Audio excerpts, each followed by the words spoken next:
And for the first time in his life, Clark Monroe realizes this isn't just a crisis. It's a war he didn't know he was stepping into, and he has no intention of losing.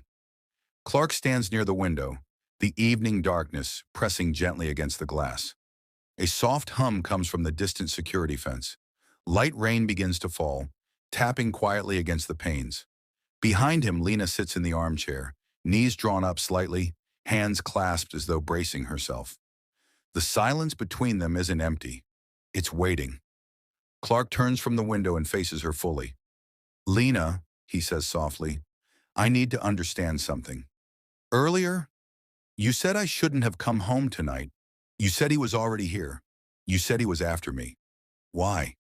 Her breath catches. She doesn't answer immediately. Her knuckles turn white as she grips the hem of her worn-out dress. For a moment, Clark thinks he pushed too far, too fast. He takes a step back, softening his voice. "I'm not angry," he adds. "I'm trying to protect you, but I can't do that if I don't know the truth." Lena lifts her head. Her eyes, glassy with unshed tears, meet his. "It wasn't you he followed me to," she whispers. "It was me."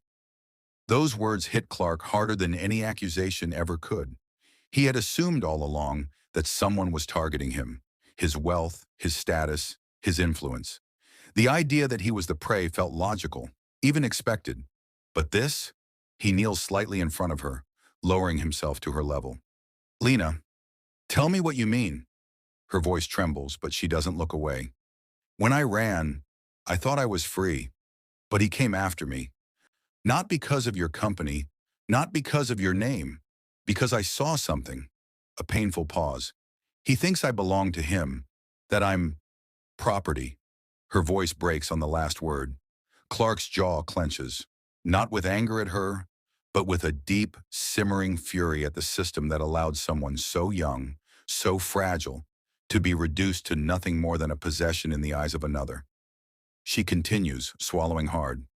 "I came here because of your mother, because she told us, told all of us, that if we ever needed real protection, we should go where compassion has power. Your name, your home, it wasn't the target. You weren't the one in danger." Her fingers tremble harder. "I was." Clark feels something shift inside him. Not pity, not shock. Something deeper, an understanding of the immense weight she has carried alone. "You thought he was after me," Clark says slowly, piecing it together, "because you saw him near the house." Lena nods. "I didn't want you to walk in and be caught in the middle of something meant for me. You don't know how these people work. They don't care who gets hurt. I was scared you'd—" Her voice cracks. "I was scared you'd get hurt because of me." Clark straightens, absorbing the full, devastating meaning. This wasn't a break-in. This wasn't a random intrusion. It was a desperate girl running toward the only place she believed hope still lived. It wasn't about him at all. It was about the legacy his mother left behind. He sits across from her, close enough to reassure, far enough not to overwhelm. "Lena," he says quietly, "you didn't bring danger into my life. Someone else did. Someone who believes he can harm others without consequence. That ends now." Her eyes widen, fear mixing with disbelief. You believe me?" Clark nods. "I believe you because you're not lying, and because I know the kind of people my mother fought against. You said she once protected you. Then it's my turn to do the same." Lena's breath stutters. "But I didn't come here to put this on you. I only wanted a safe place to think. A day, an hour. I never meant for you to—" He gently lifts a hand, not touching her, just signaling her to breathe. "You were a child when she helped you," he says, "and you came back here not because of me, but because of the kind of person she taught you to trust. I won't let that trust be broken." Her shoulders drop, a small, fragile release. The first sign that she's beginning to let herself believe she's finally somewhere safe. Clark continues, voice calm but edged with determination. "This isn't just about protecting you. It's about uncovering the truth, about making sure what happened to you doesn't happen to anyone else. If my company is connected, even indirectly, I'll cut out every corrupt root. And if a man thinks he can hunt you through my home," he takes a steady breath, "then he doesn't understand who he's dealing with." For the first time since she entered the house, Lena looks at him not with fear, but with a faint, fragile sense of possibility and hope. A belief that maybe, just maybe, she's no longer running alone. Outside, thunder rolls in the distance. Inside, something more powerful builds quietly. A shared resolve. A promise of protection. A responsibility inherited not by bloodline, but by conscience. And a truth that sets the next storm in motion. She wasn't the burden. She was the reason his life was about to change. The house feels too still, too quiet, like the air itself is holding its breath. Clark guides Lena into his study, a room lined with dark bookshelves and one large window overlooking the estate. The evening light paints the floor in muted gold. She stands near the doorway, hesitant to walk farther in, like she's entering a sacred place she doesn't belong in. Clark sits, but he doesn't lean back. He watches her carefully, giving her space. Lena, earlier you said he claims he owns you. You don't have to tell me details you're not ready for. But I need to understand enough to keep you safe. She nods slowly. Her fingers toy with the pendant, twisting the chain over and over. And then, with a trembling breath, she begins. I wasn't always alone. I used to be in a program. One your mother helped fund. A place for kids who didn't have anyone. She visited often, not for photos, not for press. She knew all our names. Clark's chest grips. He remembers his mother leaving quietly on weekends, refusing to talk about her philanthropy because she believed compassion didn't need an audience. Lena continues, voice soft but steady. When she died, everything changed. The man who ran the program, he said new donors stepped in. He said we should be grateful. But the rules got stricter, too strict. And then, she pauses. Her throat tightens around the memory. He started choosing girls to mentor. Always the ones who had no family to ask questions. Always the ones who were quiet or small, or too scared to fight back. Clark feels a slow, cold anger rise in him. Not explosive, not loud, but deep, like a warning to the earth before a tectonic shift. Lena, he asks quietly, is this man the one at the gate? She gives a small nod. He works for a bigger group, a corporation that sponsors shelters and youth centers. But it's not charity, it's recruitment, control. And I overheard something months ago, something I wasn't supposed to. Her voice lowers to a whisper. They said your company was one of the indirect funders. Clark goes still, completely still. Not defensive, not dismissive, just absorbing the weight of what this means. Mine, he echoes. Yes, she says. Not directly. Through shell names, foundations, contracts. My caretaker said it was mutually beneficial. That powerful people look after each other. She shakes her head, eyes glistening. I didn't want to believe it. Your mother would never. But after she passed, everything good about the program started disappearing. Clark looks down at his hands. Hands that have signed deals, sealed partnerships, bought out entire divisions. How many of those contracts did he skim because numbers mattered more than names? How many charitable ventures did he approve without looking deeper? His success, his empire, suddenly feels tainted, not intentionally, but carelessly. Lena watches his reaction closely. She expects denial, pushback, anger. Instead, Clark exhales slowly, the sound heavy. My mother would never have supported anything connected to them, he murmurs. She believed in protecting the vulnerable, not exploiting them. If my company is involved, even by accident, I will find out, and I will end it. Lena's eyes soften, just a fraction. Most people just ignore it, she says, or pretend it isn't real. I'm not most people, Clark replies gently. Then after a moment, what they did to you, what they're doing to others, it won't continue. Not if I have a say. She looks at him with something approaching disbelief and a cautious hope that flickers like a candle flame in a storm. Trust, not fully formed, but beginning. Why do you care? She whispers. You don't even know me. Clark's answer is immediate, quiet, and sincere. I care because my mother trusted you with her last words, and because you came here believing she'd still be helping you through me. I won't betray that. Lena swallows hard. Her shoulders relax. Only a little, but enough for him to notice. Outside, the security lights hum to life as night settles across the estate. Inside, something else settles too.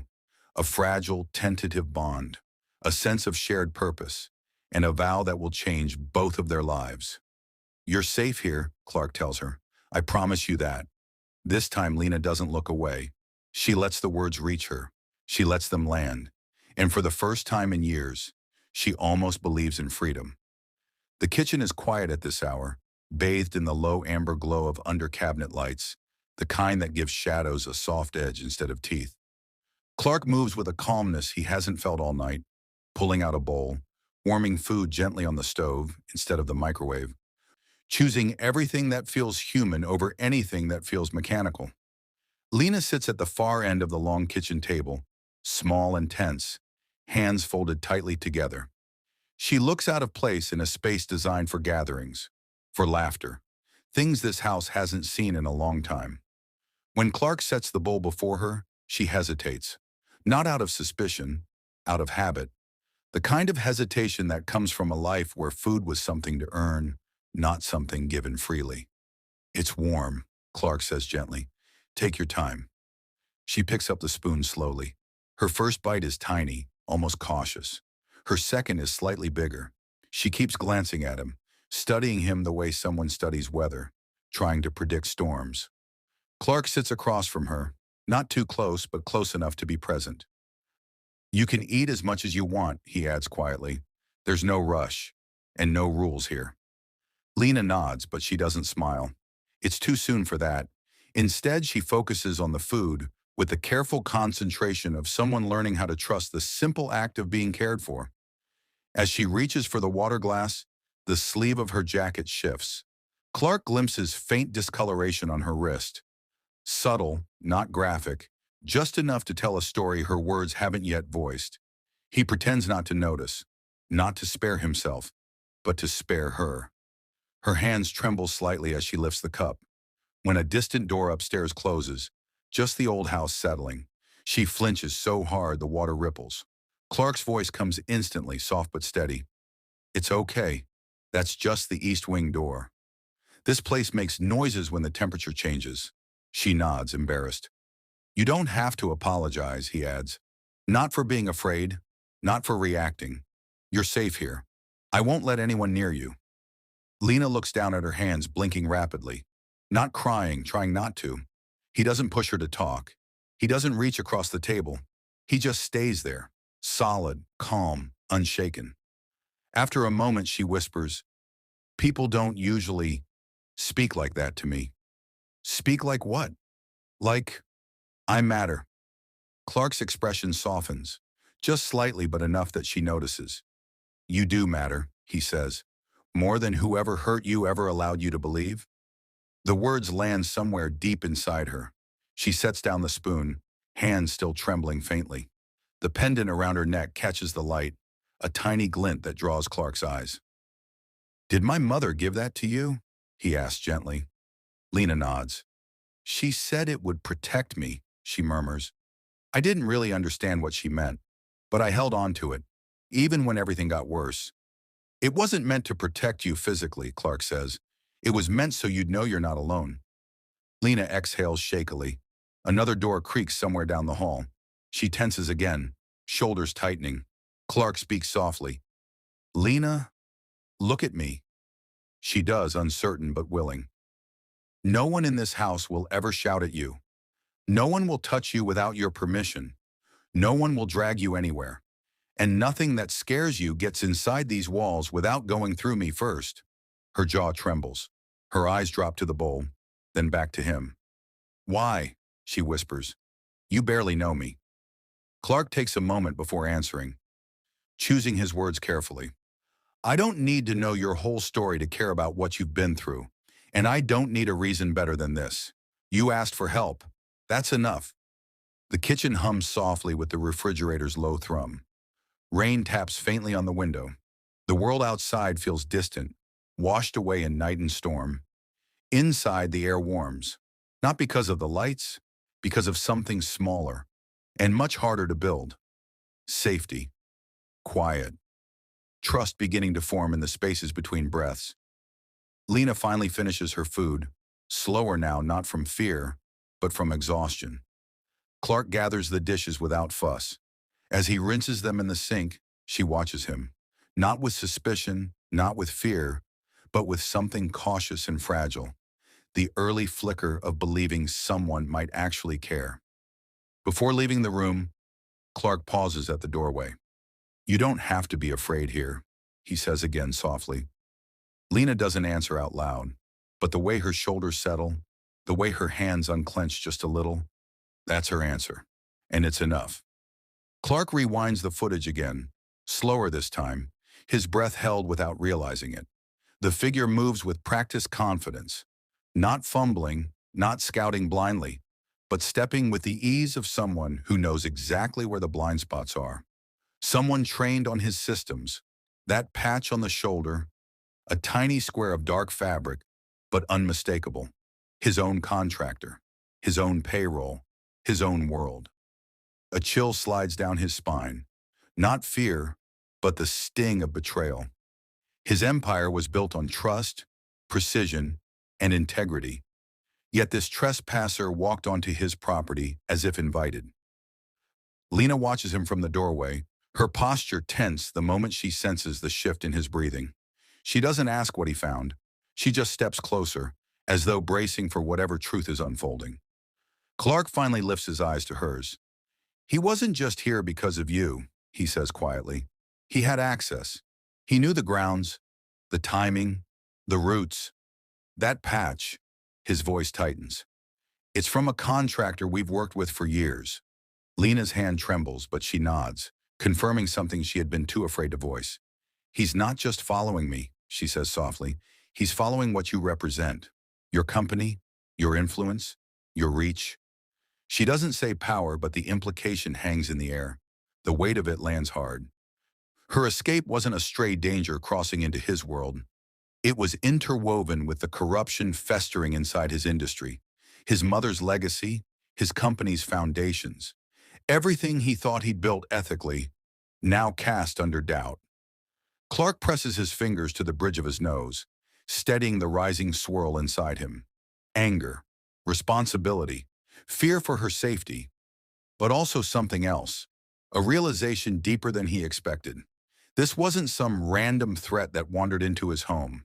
It was a consequence of decisions made by people wearing his company's badge. And somehow, Lena had been caught in the crossfire long before she ever knocked on his door. Lena edges closer, voice barely a whisper. "I tried to tell you earlier. He's not alone. He works for people who hide behind contracts and clean paperwork. People who pretend to help vulnerable programs, but only to control them." Clark's jaw tightens. His mother's shelters, her vulnerable youth programs, the very initiatives she had trusted him to protect after she passed. Someone had twisted all of it. The betrayal isn't just personal, it's moral. He turns back to the screen, watching the masked figure slip through the shadows. Every step is a violation of everything Clark stands for. When he finally speaks, his voice is steady, sharp, and resolved. "This ends now," he says quietly. "Not tomorrow, not eventually. Tonight." Lena flinches at the intensity, but not from fear, from the realization that someone is finally standing between her and the nightmare she's been running from. Clark lowers the brightness on the monitor and steps closer to her, not touching, but near enough that she feels anchored. "You're not in this alone anymore," he says. "Whatever they're hiding, whatever they're doing, I'll uncover all of it." She doesn't argue. She doesn't doubt. For the first time in a long time, she breathes. But neither of them sees the small indicator blinking faintly on the camera feed. The sign that the masked figure had returned again later, closer to the house, watching, waiting, not yet finished. The alarm pierces the quiet halls like a blade. Sharp, urgent, wrong. Clark is already sprinting before the words finish echoing through the speakers. His mind races faster than his feet, every instinct focused on one thing. Lena. The corridor feels longer than it should, the polished floors blurring beneath him. The security lights shift to red, painting the walls in warning. His chest tightens with a pressure he can't name. Not panic, not anger, something far more personal. He reaches her door and shoves it open. Cold air sweeps across his face. The window is cracked, hanging slightly ajar, swaying from the breeze outside. Rain-speckled mist curls into the room. Curtains flutter like frantic hands trying to signal something too late. But the room is empty. Clark's steps slow, each one heavier than the last. His eyes scan the space with precision. Not the calculation of a CEO, but the desperation of a man who has failed someone who trusted him. Her bag is gone. Her shoes are gone. Her presence, warm, fragile, human, gone. On the pillow lies a small piece of paper, folded neatly, edges trembling from the draft. He reaches for it, fingers unsteady. The note is short. The handwriting is hurried but careful. Don't risk your life for mine. You've already done enough. Clark closes his eyes. The words hit deeper than any threat, any breach, any masked intruder. It's not the message of someone running from him, but someone trying to protect him, even while she's the one in danger. He sinks onto the edge of the bed, the note still pinched between his fingers. For a moment, the entire house seems to exhale with him. Lights dimming, alarms quieting, the world shrinking to one undeniable truth. He wasn't fast enough. He wasn't careful enough. He promised her safety, and she slipped out into the night believing she was a burden he shouldn't carry. His shoulders curve forward, his breath shaking once before he forces control back into his body. Not because he wants to be stoic, but because breaking down won't find her. Still, the emotion sits in his eyes, raw, unhidden, not rage, not bravado. Just the ache of someone who realizes how much she mattered to him long before he admitted it. He lifts the note again, staring at her handwriting, imagining her sitting here moments earlier. Scared, torn, convinced that leaving would save him. He pictures her slipping out the window quietly, glancing back only once. Outside, the wind picks up, scattering droplets against the glass like soft knocks. Clark stands slowly, the devastation still there, but layered now with something stronger. Intention. He goes to the window and looks out into the shadows. The grounds are wide, dark, open to too many possibilities. But he sees it, the faint impression of footsteps in the damp soil below. Small, rushed, alone. He presses his hand against the cold frame. You didn't have to run, he whispers to the night, voice breaking around the edges. He turns back into the room, and that's when he notices something small near the door. A disturbance in the carpet fibers, a faint scratch on the floorboard, something subtle but wrong. Someone had entered this room before he did, someone who didn't want her to stay. His jaw tightens, not with anger but realization. Lena didn't leave because she wanted to escape him. She left because someone made sure she couldn't stay. The truth settles like a weight in his chest, heavy, urgent, and unforgiving. He folds the note gently, almost reverently, and slips it into his pocket. Then, with a steadiness born of fear, sharpened into resolve, he steps into the hallway. He will find her. Not to prove strength, not to chase vengeance, but because she deserves safety, and because she mattered to his mother's mission, to the truth he's uncovering, and to him. The house is silent behind him, but his footsteps are certain. Somewhere in the dark, Lena is alone, and Clark is done letting her face that darkness without him. The rain has slowed to a drizzle, the night heavy and silent, except for the occasional rustle of leaves along the estate. Clark moves methodically, guided by instincts honed over years of high-stakes decisions, but now sharpened by something more personal. The need to protect her. Every camera, every motion sensor, every security alert he's ever relied upon becomes a lifeline. He reaches the perimeter near the east wing, where the faint footprints led. There, in a shallow grove lit by a single motion-activated lamp, he sees her. Lena crouched behind a hedge, shivering, soaked from the rain, clutching her pendant as though it were the only thing keeping her tethered to safety. Her eyes widen when she sees him, a mixture of relief and disbelief. "Clark," she whispers, voice raw, trembling. I thought, I thought I had to do it alone." He kneels down, close enough that she can hear his calm, steady voice over the pounding of her heart. "You're not alone. Not now. Not ever again." Before she can respond, a shadow emerges from the tree line. The masked figure, the same one who had haunted her nights and the corridors of his home. This is no cinematic showdown. It's a test of precision and resolve. Clark steps in front of her instinctively. The intruder hesitates, expecting fear. But what he finds instead is a man who has already calculated every option, every risk, and who has nothing to lose when it comes to protecting the innocent. Using the element of surprise and the technology of his estate, Clark signals the security team, who swiftly apprehend the figure before any harm can be done. Lena watches from behind him, the first trace of genuine trust flickering in her eyes. She doesn't speak. She doesn't have to. The oppressive weight of fear that followed her for years begins to lift. Clark extends a hand. She takes it tentatively, still trembling, but as they walk back toward the mansion, the storm around them begins to feel distant. Not gone, but manageable, like the past she's finally confronting. Inside, warm lights greet them, soft and welcoming. Clark ensures she's dry, fed, and safe. The threat is neutralized. The danger that stalked her, tied to her past and his mother's legacy, has been faced and dismantled. Lena sits by the window, watching the rain fade into dawn. Clark joins her silently, offering no platitudes, just presence. The bond between them is no longer tentative.